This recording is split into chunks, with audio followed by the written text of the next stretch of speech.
You know, there's a word in the English language that seems taboo or scary, or at least seems a little bit frightening. People don't like to talk about it. It's the word vulnerability. I really think it scares us. It scares people. More so than the word. Can you imagine being vulnerable, putting yourself out there for people to judge you, not like you, or even say bad things about you? Well, I had this experience. I didn't know what to do in that moment. You know what I mean? It was a regular day. My shift as a clinical nurse had a patient come in through the ER, and she had attempted suicide. And apparently when the paramedics got to her place and resuscitated her and woke her up, well, that pissed her off to high heaven. So she was belligerent in the ER, and all of the other ICU nurses blatantly threw up their hands and said, "I don't want her."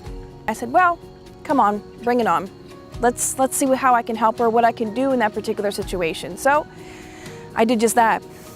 But by the time she came up to see me, she wasn't talking. She didn't want to talk to any of the nurses. She sure as heck didn't want to talk to any of the physicians. But what happened next has stayed with me ever since. I walked into her room.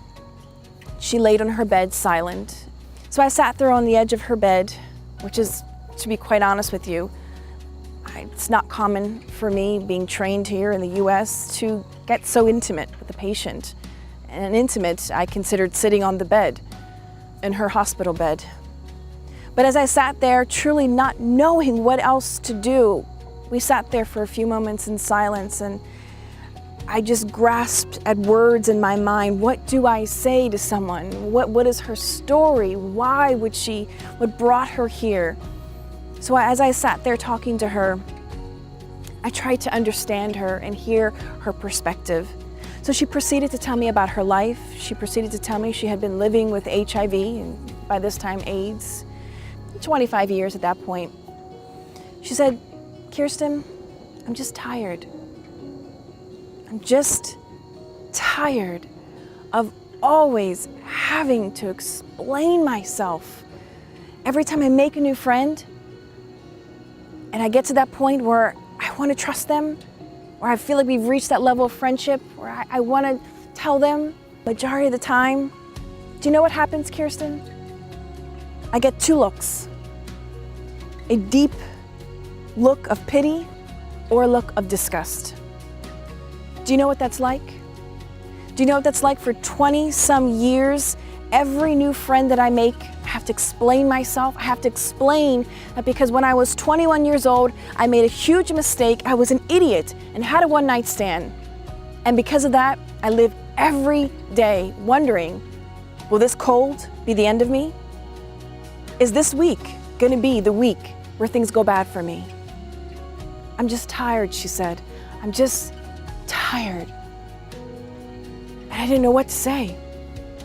She started crying, and it was the most gut-wrenching cry. It seemed like her soul was releasing something that I had never encountered before in my life. Well, so I sat there and held her hand, and I didn't know what else to do but to cry with her, to be honest.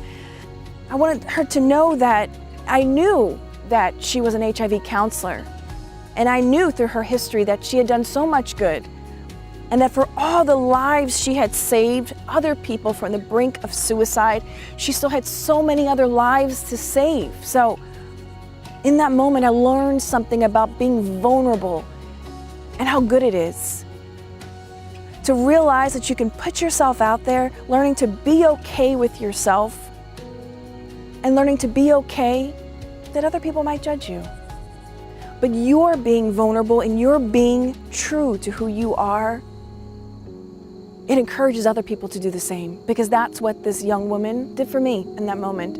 I learned that there is courage in vulnerability and in just being who you are and being okay with that. And then if you trip and fall along the way and you find yourself feeling down or alone, reach out to someone and teach someone else what you've learned in your life and keep on going.